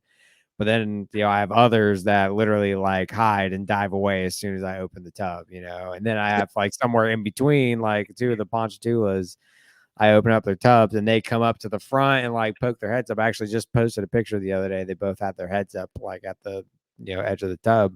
Yeah. And they'll check me out and see if I'm going to give them anything. But as soon as I reach in there to do stuff, they're like, oh, nope, I'm out, and they're gone. So it's funny. They all act differently, and but the ones that do come out and end up in my lap are a little bit bigger, whereas the Ponchatoula and Dixies are still very small. I think once you get past like the stereotypical, Nerodia attitude, they can be pretty cool. Yeah, you got to be able to see through that little, month phase where they're terrible captives, especially with raw stuff. Oh yeah, no, they're awesome. They're the only thing that like that takes a lot for me to get used to is they're the only snakes I keep in groups. A lot of people keep rat snakes together, and that's fine. I'm not big on it. It's more difficult for me. The feeding thing stresses me out, So, but water snakes, tend, especially babies, tend to do better in groups, and if you talk to Montrose, they'll tell you they don't like change a lot. So, once you have an established group, you kind of leave them. Mm-hmm. You don't want to put a male into a female's cage, take it out, put it back, and be switching cages and stuff. It just stresses them out. They don't do well under stress. Yeah. So you kind of keep them together all the time, but like, dude, feeding those things? It's just it's insane. These groups. I think my biggest. Actually, I have everything in 2s pretty much. I have a couple by themselves, singles, because they were smaller and they were getting out competed, so I separated them. But the doubles that I have, man, I'll close them up, while I'm feeding everything, and then I just start hearing thrashing around in the tub, and I'm just like, just stop, relax. Like they freak out, man. They go crazy for food. Yeah, I get so scared. I keep I don't keep my Nerodia together just because I have 2. Right. So but I keep my the California red-sided garter snakes together. There you go. And those freak me out a little bit because I drop pinkies and I walk away, and every time it's like, please let there be 2 when I come back. Yeah, no, Yeah. it's wild, man. It sucks. Yeah, they're cool though. Yeah, I really don't like keeping snakes together. I don't know what it is. I tried with some rat snakes keeping them together, and I Keeping don't anything like it. together kind of freaks me out. Yeah, I don't know why, but like unless it's like already a pair, like that's grown up Yeah. together, it just freaks me out. But I have thought I was listening to Reptile Flight Club, I think yesterday coming home, and they were talking. I completely forget his name, some big name, so I'm gonna get slaughtered for not knowing it. But he keeps a lot of his stuff outside in Miami. I think it was St. Pierre. Is that his name? Okay. Yeah. And I was thinking it'd be cool to like look like latitudinally and figure out like what species kind of live in the same like climate region, and just try to keep some stuff outside. And I'd really like to try to do some stuff just like in big cages outside and like really small mesh. But I'd be so worried. Like I know Smitty and I know a lot about free ranging snakes in our rooms. There, when you do that, there's no door sweep to save you. If you get something, Door sweep's amazing. Yeah. Be like, oh, he got out, but I have a fence that'll keep my 3-foot snake in, right? Yeah, no, exactly. And see, I've thought about something similar. So, like, my idea with it was like, and this won't be anytime soon, but have like, if you keep a lot of local stuff, or at least stuff, that will go well in your area, is essentially have like a screened in porch and then use like screen cages. You know what I mean? And then like let them leave them out there year round, and let it do the thing, as long as proper sunlight gets in and all that gets warm enough. But just going about it that way, Well, would be really neat. With what are they? Smog, the little lizards that Phil worked with. Knobtails. Yeah, no. No, he's talking about the Cordilla. Yeah. So didn't he say that like some of the folks that like breed them in captivity have really just like put fences on their property around their burrows, and like so that's how they were breeding them? I'm almost positive he talked about folks saying that they like had all these generations upon generations, and it's actually just like a fence around their little area. It's like, well, yeah, obviously they're staying in their spawn. They have a burrow there, and like 15 generations, they're not gonna move. I don't know. Safe from predators. What'd you say? It's safe from predators, Yeah. No, I think it'd be cool. Yeah, I mean, Casey Cannon talks about keeping stuff outdoors a lot and how much he wants to do it, but it's just like I said. I think especially given where we live and raccoons and stuff, which is we were talking about this earlier in a little group chat. Like raccoons are my biggest concern when it comes to that kind of stuff, because I've seen what they do to chickens. I've seen what they can get out of. Like it's insane. Because I used to trap a lot of raccoons on the plantation I used to work at, because they were an issue out there, and armadillos and whatnot. And I've literally had raccoons break like full on have a heart traps that didn't have any problems. So if you think they're not going to rip through a small fence or screen, like you are dead. You are dead wrong. And they can do some serious damage, man. Yeah, I think if I was gonna do it, it'd have to be like a fence, and then like the heavy duty like galvanized mesh. Right. You have to have like a cage within a cage is kind of the way I exactly. Yeah. I feel like Reynolds would take really well to like outdoor enclosures here. Right. I'm kind of surprised more people, especially the guys that do like tegus and stuff, like I would think they would have that problem sort of regularly, like raccoons getting into stuff they're not. I feel like a raccoon would go and mess with the tegu one time, and then probably not want to go do it again. Yeah, but I think it's also probably dependent on how often people are sort of in and out of that area, because obviously if there's a lot of people, a lot of traffic in terms of like people going and checking on stuff, and sort of like raccoons are going to stay away. But I don't know. I mean, the whole like it works great for the guys out in Australia and stuff, but I think that's because they don't have to worry about raccoons breaking into their shit and killing it. Dingoes. No, I think if you could get past the predators, it'd be cool. I don't think I'd be able to do everything that those South Florida folks are doing, being so north. But I think you could do, like I said, like Brettles. I feel like you could definitely do like Russian tortoises. Oh, Smitty's tired of me talking about this already. No, he's got to be. No, I think you could do like a lot of more cold tolerant stuff here. Yeah. I think it'd be cool. I didn't even think about Brettles, man. I think those would be a perfect candidate for. Or diamonds, because that too. we get really cold here. I mean, we got like to 26 this year. Oh wow, yeah. So I mean, really cold, compared to Venice, Florida. Yeah, I mean for Florida, that's pretty cold. Yeah. Because you're in the Gainesville area, aren't you? Yeah. No, we're in Gainesville. I mean, right now I'm in the center, but our little house is like right on the outskirts. Nice. So I think it'd be fun. Yeah, no, that would. I really want to try some outdoor stuff. I really want to get. I know I'm going to get in over my head with all the big stuff that I can keep now that I have space. Yeah. But dude, I want to get those like Black Dragon monitors, the big Asian water monitors. Yeah. But, dude, that's not even like buying the monitor is like, okay, that's a good investment, and it's like $1,500 a month just to feed the things. Yeah, and that's a big animal. Yeah, like those are. You better hope they like you. Yeah, you better hope they like you, and you better have a lot of space because those things will use it, man. Yeah. Yeah, I don't know. Maybe I'll just throw a pair of ball pythons out and see if it works. There you go. But I mean, the stuff with like the outdoor, I mean, you can always like, especially with like diamonds and Brettles, because I wouldn't, 20 degrees a little low, but it's never bad to have like setups outside, where they stay most of the year, but then all those days that they get cold, have an enclosure designated for them inside, always have one set up, don't necessarily have it plugged in and heated all the time, but have one set up to come in when needed.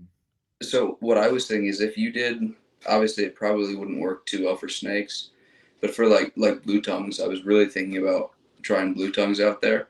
Mm-hmm. But I feel like if you did a deep enough substrate, how like, I'm sure you've touched a compost pile and they get pretty warm, like even in winter.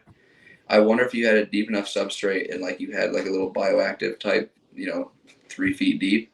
I wonder if they could burrow to the bottom even when it's like 20 degrees and it would still be, at least like 6.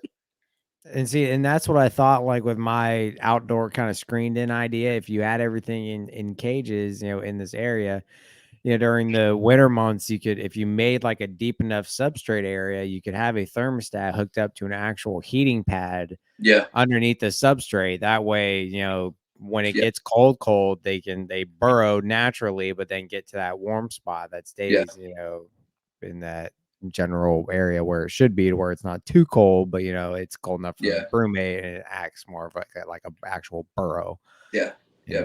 Just enough to keep them alive, and exactly. Cool. That'd be cool. No, it's neat. It's a neat thought, but I don't know if I'll actually do it. I don't know. It's scary. It's tempting, but my luck, just like Smitty said, I'd buy like a 2-gram pair of blue tongues and put them out, and then a raccoon would have a field day. Like, exactly. Got to lock it. Oops. I would be especially afraid for anything smaller, man. Tegus or big Brettles or something like that. That they can hold their own, but a blue tongue. Yeah, I think. Yeah, you can say goodnight if a raccoon gets in there, man. That's Brettles. Well, that's another thing about like the burrowing. I wonder if that would help them, like having like 3 foot deep of substrate. Yeah. No, it's an interesting thought, that's for sure. Yeah, that would be fun. I mean, then there's the entire aspect of people. Yeah. My parents had neighbors, and they had a vet office that did exotics and stuff, and so they had a rhino iguana. And they had it, I think, in like a little greenhouse setup, and at one point, I think I don't think it got out, but I think someone stole it. What? It's pretty hard to lose a rhino iguana if you have it in a cage. They never got it back. Dude, that's messed it was up, like man. an adult too. It was nice. And that they live sucks. right up the street from my parents. I worry about like Cody and Pia. It's like, you have tours. It's really cool, but like people know where you are now. It's Yeah. I don't think anyone's gonna break in and take any of the stuff they have. Because they only keep crocodilians outside, right? That's what I'm saying. I feel like more the crocodilians would be like, yeah, I'd be really worried about the crocodilians. Like I've thought about like a few years down the road, like hiring someone just to change like waters, like just like the monotonous, like I really don't want to do this today tasks. Right. But dude, I'd be so worried. It would have to be someone that's not into reptiles. Because I would be afraid to have someone that like knows what they're working with, or you know, like knows the value of the stuff. Right. Like I don't know, it'd freak me out. I'd have to have Ring cameras everywhere, you know, out in the outdoor enclosures. Yeah, From what I've sure. been told, if I'm recalling correctly, that's exactly what Bushmaster does: is hire people that aren't into reptiles. Yeah, I don't know if it's for that reason, or if it's just yeah. because they have like they can then sort of they have a clean slate to work with as far as training goes. Oh, I mean, yeah. like this is how And we want it done. Yeah. But I don't know. It makes sense. I don't know. It seems so weird to think of somebody not into reptiles like having a job with reptiles. PetSmart does like, it all the time. Yeah, you'd be surprised at what people will do for $15 an hour. Yeah, I guess that's true. Oh, that sounds weird. Yeah. So I'll say nowadays, not We very all much, know what honestly. Yeah, yeah. Huh? What did you say? $20 is $20, man. That's all. How's RPI? How's that been? It's fun. It's we joke around. It's, you know, an endless trench to dig, because that's what I've been doing a lot of the times while we're putting the new croc enclosures. With that sugar sand, it's like, hey, we gotta, you know, dig out this 2-foot trench. So I'll go through, I'll get it all done. All right, you know, it's 4:00 now, got it at home, and then the next time I come out, it's like, hey, it drizzled for 30 seconds, so the trench is completely collapsed back in. I think I've probably dug out the same trench like 5 times. I can But hear we finally Cody in the background going, "God damn it!" Yeah, you just cracking the whip. Come on. Yeah. No, it's fun. I think we've got. I left a little bit early the other day, so I don't know how far they got, but I know we were on the last, you know, big enclosure in their crocodilian set. So I think we should be pretty close to done trench building, which would be cool. Yeah, I haven't been down there since Carpet Fest. No, I've been there since, but they had the croc enclosures mapped out like on the ground. Yeah, we haven't been there since they've actually set them up. He said he was doing a like Daytona party, like the Thursday before. Yeah, yeah, that'll be cool. Yeah, they've done that. How many of y'all are coming before like Daytona, like a few days before, or do y'all fly in like Friday? I'm planning on coming in Thursday, which I don't know. Yeah, I mean we drive. It's a short drive. Yeah, for it's us. only 3.5 hours. It's only 3.5 hours from us. So like Jeff and Kendra are coming in like Wednesday, I think, or something, maybe even Tuesday. And are y'all landing in, or I guess you guys are driving, but are you guys going straight to Daytona, or are you guys going to come to Gainesville to RPI and then go over? I don't know. I haven't really thought. I think last year we didn't, just because of the logistics of it. Sort of didn't, like we were vending, and so it was like, do we go to the hotel, like go to Daytona, unload everything, drop everything off, and then drive back up to Melrose? Yeah, it was just one of those things where we just Friday, like Thursday, we were just like, let's just go straight to Daytona and stay there. Yeah. I wonder how many folks that, I feel like a lot of people come out of the woodworks to go to RPI. Yeah. He talks about all these reptile people that are like so close and are like obviously have good collections. It's like, oh yeah, he lives like 2 minutes down the road. So I never knew that dude was that close. Yeah, it's funny. Everybody's in Florida, man. Yeah. Yeah, I wanted to get down there when we were doing the magazine and do an article on the RPI and the new croc stuff and whatnot. Oh yeah. It never happened. You know how Cody is when it comes to like cleaning stuff. You know, everything's got to be immaculate before another person sets foot. Yeah. Which is a good and a bad thing, I guess. It's because that's how it is. When you have that many animals, there's no way you can get everything clean. Yeah, nothing's going to be on the same page. Dude, if you show up early for Carpet Fest, boy, you're We're helping. going to work. Yeah. You're going to work, boy. Especially if you plan on crashing on property. Go ahead, clean Hold this some rats mamba. while you're here. Yeah. No, it's more like go ahead, clean some rats for me real quick. Get that done. Oh, that phrase just sets off the Just get Makes- chills. Yeah. it's scary. I think the last time I cleaned rats out there, I cleaned 300 tubs in one day. Good It was grief. just going down the line, scrub, wipe. It's a small building. It's amazing how much they can get. Yeah, Fit in. Yeah, yeah. It's a ton of rats. They do man. ASFs, right? they do like one bin of them. And you hate them? I hate it. Dude, I'm terrified of rodents. Really? I am terrified of rodents. I got bit by like my pet rat when I was like 5 or 6. Ain't been the same since. Ever since then, I'm terrified of them. Dude, I'm not far from you though. Like, I'm not terrified of rodents. Like, I'll pick up our mice that me and Justin work with, but fuck I'll pick those up, hamsters. but it's quickly. Like, I don't worry about them biting. Like, No, dude, you ever been bit by a hamster? No. Ooh. Dude, it's bad. Like, I've been bit Let's go by so deep. I've been bit by hundreds of snakes, hundreds of times.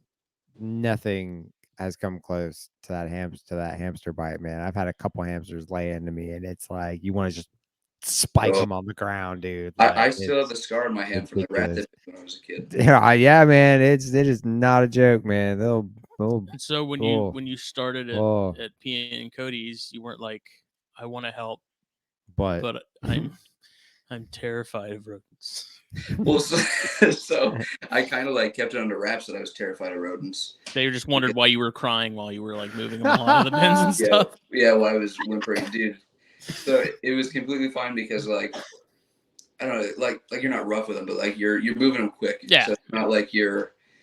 But dude, we went in there one day. And he's like, "Hey, we got like 10 escapees. We just need to take care of them. We need to collect them back up, throw them back in the bin." He's like, "But just so you know, the escapees when they get out, they go like feral, so that they will bite you." And I was like, "Oh, yeah, that's fine." Yeah, something you need to know. That's fine. Yes, dude. I never got bit by an adult rat there. I picked up a fuzzy. Its mouth wasn't even supposed to be open yet, or like working with teeth yet. Picked up the fuzzy. This thing latched on. I screamed so loud. Oh my god! Cody was staring at me, and I was like holding the fuzzy, and I was again. just screaming. I was like, "Get it off! Get it off!" I was so scared. Jeez, I was so scared. Man. Yeah. I don't blame you, man. I don't do rats. And he said like the ASFs, like if you like lay your hand on top of the grate on accident, they'll come up and bite your hand through the grate. Like it's not like a fear thing. Like I feel like rats, like you have to grab them to get bit. But he said like the ASFs will like seek you out and bite you. They have a bloodlust. Yeah. Just like the sugar gliders. Did you? Do you still have some? Yes, I was just gonna say we I broke down and bought a cage for them, even though I don't want to reward them for being terrible creatures to me. One step closer to permanence. Yeah, no, that they're here. But so my plan is because I've basically given up hope on them being like the fuzzy cute sugar gliders that come out and love me. I'm sure I could, but I don't want to get bit more. So we bought a really good sized cage for them. I think it's big enough to hold like 4 or 5 sugar gliders, and we just have 2. But instead of doing it, I've always hated with birds and like sugar gliders and small mammals, like all the like neon colored plastic. Like I don't know. I like the more natural. Yeah. Trapper keeper cages. Yeah. So I think what I'm gonna do is with this big enclosure we bought them. I think I'm just gonna do like a really, really like naturalistic type setup with just like a bunch of branches, kind of like what Cody and Pia do, where they just bring in the branches and throw them in. Mm-hmm. And instead of doing like all the fuzzy pouches and stuff, I'll do like little bowls of like nesting material at the bottom, and then give them like a wooden box that they can bring their stuff into and nest. Just make it more like a look, don't touch type thing, because I don't want to. Because I don't want to touch them. Yeah. They're fast, aren't they? Yeah. They're squirrels. Terrifying. They're terrifying. Dude, So I woke the first time. I think you guys probably remember when they were getting out almost nightly. Yeah. I could not keep them in. So the one He's like, I hate these fucking things. dude, they were terrible. I opened up the bedroom door and the one was sitting there looking at me. So it was obviously it got down the snout. No, I think it was probably plotting to come in and try to smother me, but I was too quick. Yeah. I was too fast. Bite you in the jugular and make you bleed out. So it surprised me, but I got it back in the cage and I was like, cool. I guess only one got out, last night because I would have seen the other one. I went down the stairs, and when I got down to the bottom of the stairs, I was like, there is a trail, little piss puddles, just all down the hallway. All Surprise, like, motherfucker. like a cup is knocked over, like off the ottoman, whatever. And I was like, holy crap. Just like gremlins. Yeah, I was like, either the snake's out or my life is in danger right now. I was looking around and it was under like the couch, and it took me a good 25 minutes to catch this thing. Gee whiz, man. And I got Don't bit after like midnight. Don't get them wet. yeah, dude. I tried to take him out one time. I was trying to mend our relationship. I cut him up like a big bowl of kiwi and bananas and all that stuff. So I was sitting. I was doing my homework. They were in their little pouch. This thing jumped on my shoulder to the ground and up into like our wall or like behind the trim on the bottom of the cabinets. Oh no! So I had to take apart all of the trim off the cabinets and like reach back and get bit, and then I got tossed into the cage. They have No, not tossed. I mean, teeth. gently set lovingly into the cage. Son of a bitch. Throw you like You have no idea how hard it was to spike the thing from the second story when it was just latched on my finger looking at me. Do they have sharp teeth? Yeah. Yeah, of course they do. I mean, Yeah. well, is it rodents? teeth? Is it teeth? Are they a rodent? Yeah. I don't know nothing about sugar gliders. I've never seen their I teeth. don't- Do they have like rodent-like teeth, or are they just like They normal? hurt. I don't know. He's like, I don't know. They just hurt. Well, so I know they eat like mealworms and stuff if you give them to them. Mm-hmm. So I don't think they have like the 2 big teeth or like the 6 like lagomorphs do. Yeah, I thought they'd be like hedgehog or something. Yeah, I think they might be more hedgehog like serrated bloodletters. He said, "I don't know what they look like. I just know the pain I feel." Yeah, I know what they feel like. I can tell you that. No, it hurts. I ain't looking at the teeth. Damn it, I feel them enough. I just know the feeling when they make a man scream. I've tried to build up the courage like 5 times to trim their nails, and finally I just got a wheel with sandpaper on it so they can just run on that, because every time I try to grab them, they start squirming. I get scared. Yeah, no, I can't. Tube them like a snake. Oh my god. Ooh, that would be smart. That might. Ooh. No, dude. Seriously, I much prefer taking a bite from like the big boa female that I have than a rodent or a bug. Dude, you're gonna have this man with like a tube just over the head of the sugar glider. He's like, "Come here!" Just trying to hold the tube on just his head while you trim his front claws. Boy, you wanted that thing to really hate like you? Do that. Dude, Cone of shame. You know this? I think it's in 300 where like they spread the dude out with the horses. Oh jeez. I think that's what I'm gonna have to do with the sugar gliders. Just like little fishing wire. Oh Just god. Clip, clip, clip, clip, and then let them go. It's just like Yeah, it's just completely. Well, he lights you up as soon as you let him go. They boy. scream. If you hate them so much, why do you have them? He doesn't want to admit defeat, dude. No, so, exactly. Yeah, I've gotten them this far. They're gonna deal with me for the rest of their lives. No, I don't know. Like I got them, and they're cool. Like they're cool to look at. Like I kind of wish they would be like nice, but no, they're so cool. Trees. Yeah, no, they're. I don't know. I've thought about getting rid of them, but now I've put too much money into them, so we'll keep them. I feel that, man. I feel that. The cost to common sense ratio is found the equilibrium. It's like, you know what? You've become so much of a burden at this point. I might as well just ride it out. But dude, that's I've gone through the hard part of buying the cage, dealing with escapees. How do they get out? I don't know. They squeeze through. I think they were going. So like the wire cages have like the slide out thing on the bottom, like where you can take all the substrate out. I think they were going through the grates of the floor somehow, and then squeezing down in between the grates and that panel, and then getting out the front. But we have probably like 50 zip ties on the cage right now. There you go. One of them was Nicolas Cage, and the other one was Sean Connery, and they were reenacting The Rock. I've never even seen that movie, but yes, Oh, sure. it's so good. It's one of Nicolas Cage's actually like one of his good movies. Oh, one of those good movies. Yeah. Yeah. Yeah, no, I don't know. They're a pain, but they're fun to look at sometimes. Do they really glide? I mean, yeah, but I've never like taken them up to my second story and like let them go be free. Yeah. Be free. I'm just seeing these He's things like, work. one time they glided from my hand into the wall. After they hit me. So I have thought about like letting them like sit on the like mantle and like jump down just to see it. But my luck, they're gonna have like no idea that they're actually supposed to spread out. It's gonna be like a baseball just falling. At this point, I don't know if that'd be a bad thing. But I mean, surely they can't be that difficult to socialize. You just gotta. I mean, dude, you Just get gotta bit by let 'em- those things enough. I'm sure they. Just what? I don't. Why don't you go deal with them then? Why Yeah. don't you go tame his sugar gliders? Just let if them it's come that out easy? and crawl around on you. Can you leave like your shirt in there with them or something, and they get used to your scent?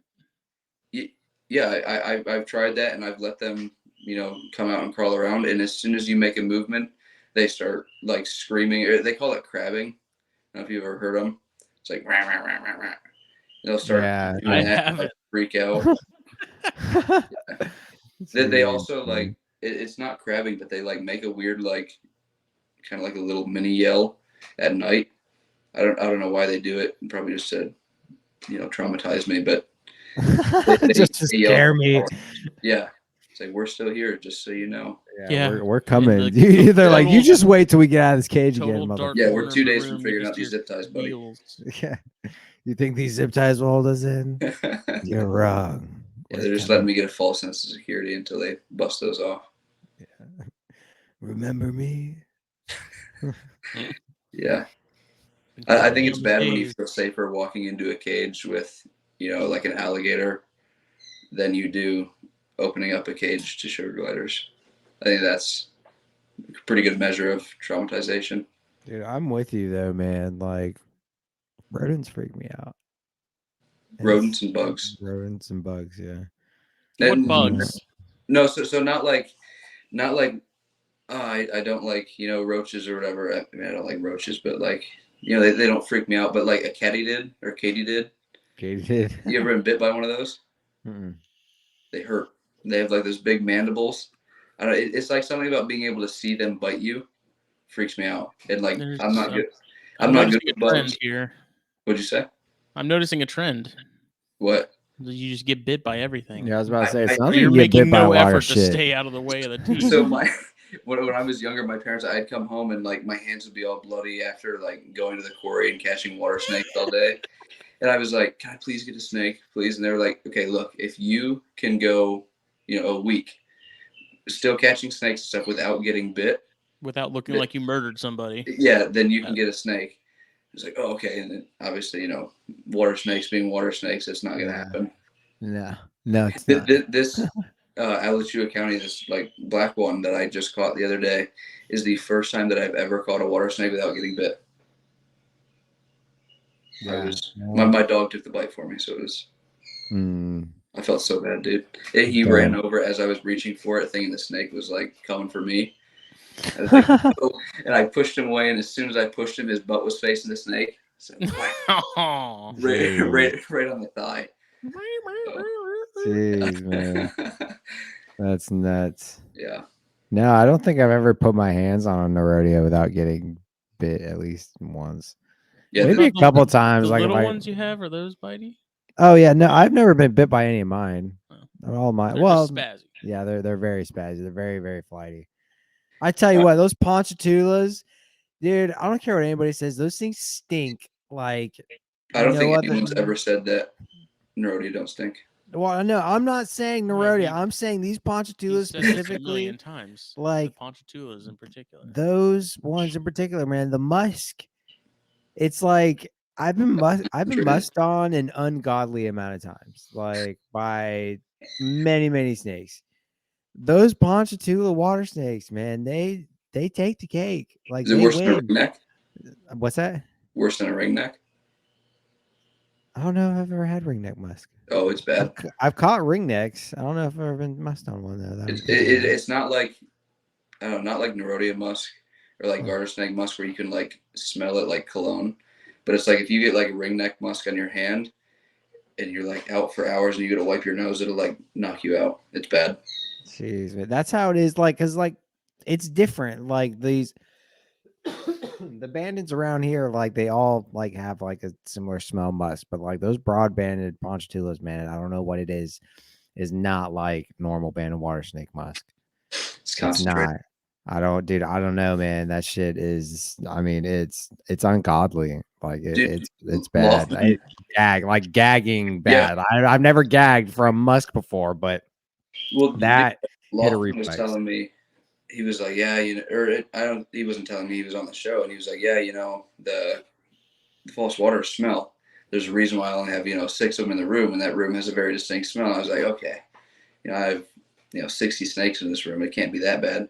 Dude, I open up these cages with the false waters in them after they pooped, and it's like, right? Yeah, it's bad. Yeah. It's not fun. No, man.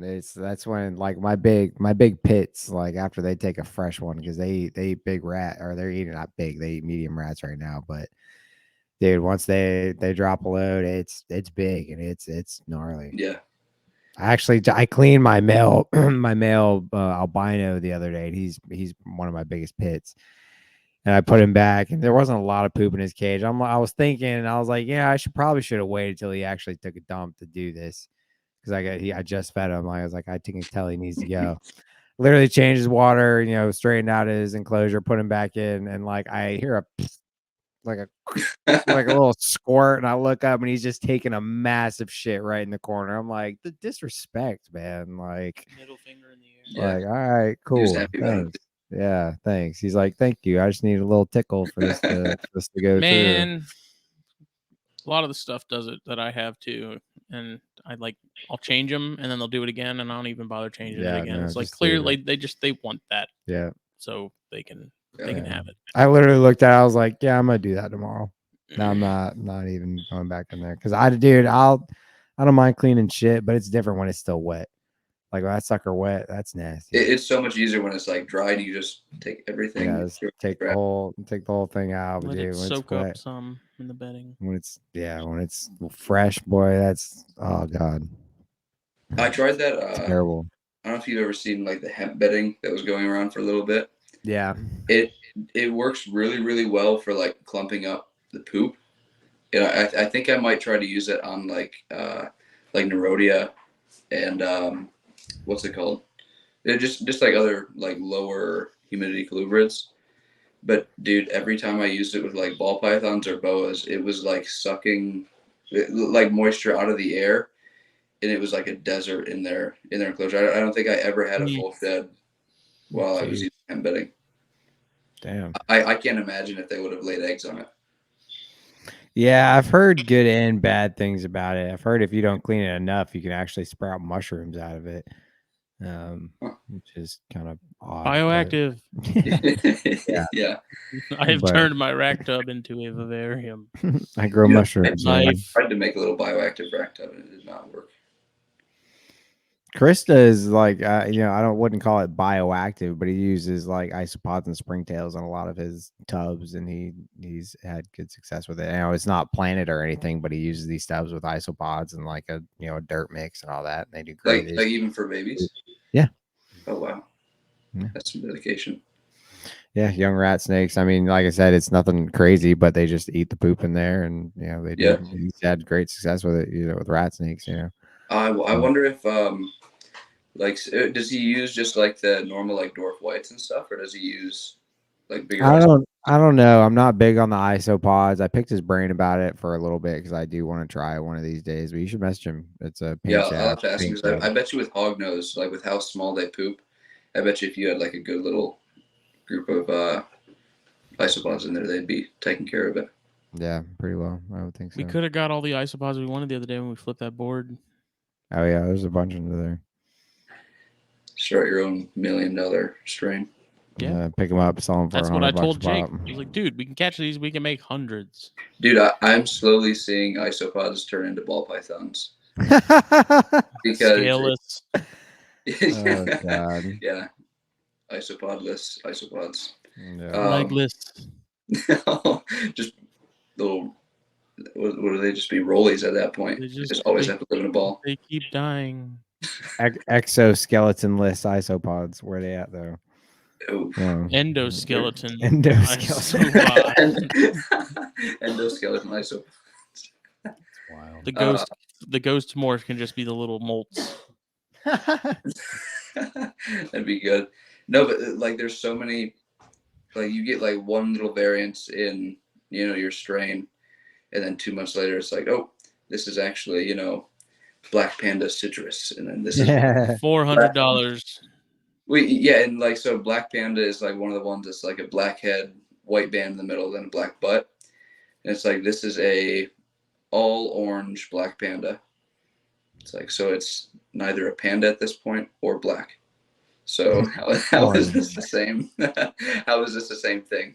It doesn't make it. And then it's like $250 for 6 of them. Yeah, I mean, part of me understands the whole craze with them, and then a larger part of me is I've never seen them as anything other than like a utility for caging. Cleanup crew. Yeah. Well, I think they're awesome. I completely understand why people collect them, because I mean, I collect them, and you got to think, like, how many people go like, oh, you collect snakes? That's weird. Like, I feel like it's the same kind of outlook towards the book. No, for sure. I collect roly-polies. Yeah, I mean, they're cool. I like collecting all the different colors and stuff, but it's, I don't think I would pay, $1,000 for the new morph. Yeah, no, I would never. Yeah. There's a lot of other things I could spend $1,000 on. Yeah. I spent a lot of money on isopods this last month, and like, I'm very glad that I've bulked up my isopod collection. I was also like, wow, I could have gotten, my first chondro or something. Yeah. Then where you could sell all your isopods and get a chondro, man. Well, I hope so. You guys want some? Long game. you guys want some isopods? I've thought about getting some for those Biogi cages. With the So, mulch. what I are you just don't know keeping? how well they do. Like, are you keeping like the what's it called? What are you keeping in them? Snakes. No, the species. Yeah, no shit, Sherlock. What kind? Thank you. 3 of them have rhino rats, and 1 of them has a chondro. Oh yeah, you could probably do a few different ones. But they're just on cypress mulch. There's no layers or anything like that. It's just the mulch. Well, would you like be willing to just switch them over to like a mix? No. Then don't get isopods. Yeah. Question They answered. Don't They wanna can't get just isopods. survive on mulch. Are It's you willing moist. to take care of these? No. Can you put like a little The bit? whole Can point you is put you're like not some supposed to have dirt to in take there? care of them. They're supposed to just Survive. You have handle to. it. You have what? You have to give them something. They're gonna have plenty. They're in there with the rhino rats. They get poop. Yeah. Okay. Come No, on. I'm Clean saying up, like, crew. Clean up, damn it. just. Well, they have to have moisture. They have gills. Like, Oh you have my to. God. What? It's not a beta. It's a crustacean. They have to. Like, they have to be able to wet their gills to breathe. Dummy. I just dropped a bomb on Smitty. He's like, He's like, oh wait. I don't know. I just had a little bit of, not a little, a decent amount of Jaeger. So I'm, boy, what you got Jaeger in there? Is that what you were in grab? What in the world? Yeah. Drinking straight cough syrup. Grandpa's old cough medicine. Well, I remember we were playing beer pong one day with him and his roommate. And he was like, "I'm just gonna drink this Jaeger," and I'm like, "Okay." There was folks that came into the restaurant the other night and ordered Rumplemint shots. And it was like straight Listerine. I don't know how people shoot that. Oh, that's wild. Mm-mm-mm. Hmm. But we are at an hour 53. Jake has places to be. But yeah, like to bed because some of us have work. before 10 a.m. Some of us are gonna sleep in because we were up bright and early this morning. I was also up bright and early this morning. I'm gonna go back to the house and tile. There you go. So where can everybody find you, man? I'm on Instagram as just Destination Gecko. I think I'm on Facebook too. I just don't check it at all. So if you want to get a hold of me, just go to Instagram. Nice. I think TikTok too. There you go. Yep. No. Sounds like Well- Instagram's your main thing since everything else is a thing. So hit them up on Instagram. just go to Instagram. It's a lot Save easier. yourself the trouble. Yeah, just Yeah. don't waste your time on anything else. Destination Gecko. Yeah. Well, thanks, man. Glad No to problem. Thank you all for finally. letting me on. Yeah, man. Glad to finally get you on. We've been talking about trying to have you on for a while now. So Yeah, it was fun. It's cool. Yeah. great.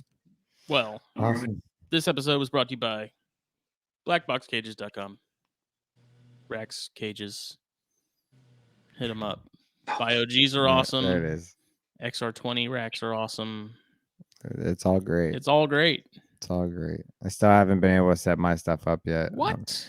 Yeah, I'm hopefully I should be moving in the next 2 weeks. I feel like you say that. No, I'm I moving soon. they should be looking at I've already have a place lined out. The old tenant should be out theoretically tomorrow. I don't know if that's actually going to happen, but theoretically it should be out tomorrow, and then needs to get inspected and cleaned if needed.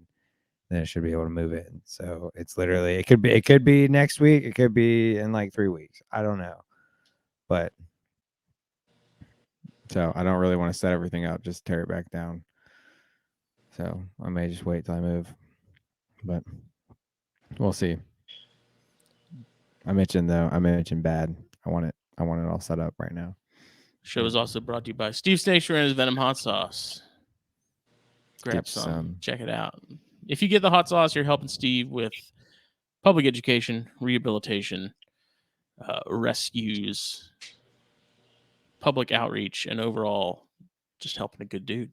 Good dude doing good stuff. I want that Chloricus he has.